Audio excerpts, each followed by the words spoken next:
നമസ്കാരം. Aroor vision news ചാനലിലേക്ക് സ്വാഗതം. അരൂർ ശ്രീകുമാരവിലാസം ക്ഷേത്രത്തിലെ ഈ ആണ്ടത്തെ ഉത്സവം സമാരംഭിച്ചു.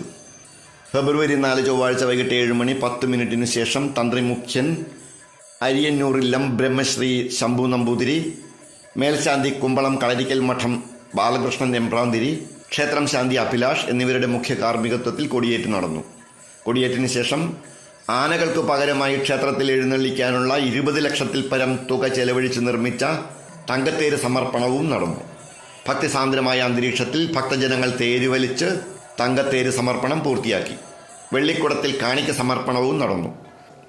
തുടർന്ന് ശ്രീകുമാരവിലാസം ക്ഷേത്രവുമായി ബന്ധപ്പെട്ട് പ്രവർത്തിക്കുന്ന മഹിളാ ഭക്തജന സംഘം അവതരിപ്പിച്ച തിരുവാതിരയും കൈകൊട്ടിക്കളിയും കാണികൾക്ക് വിരുന്നായി മാറി.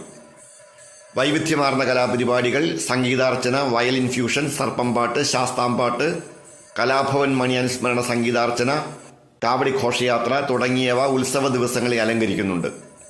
തങ്കത്തേര് രൂപകൽപ്പന ചെയ്ത ഷൈജു കോട്ടപ്പുറം, നിർമ്മാണ പ്രവർത്തനത്തിൽ പങ്കാളികളായ അരൂർ ആശാരിപറമ്പിൽ മഹേശനാചാരി, വൈക്കം സ്വദേശി സദാശിവൻ ഉൾപ്പെടെയുള്ളവരെ കൊടിയേറ്റ് ദിനത്തിൽ ആദരിച്ചു.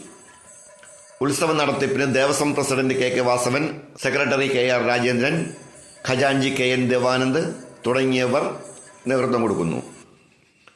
ഫെബ്രുവരി 11 ചൊവ്വാഴ്ച തൈപ്പൂയ ദിനത്തിൽ ആറാട്ടോടെ ഉത്സവത്തിന് സമാപനം കുറിക്കും.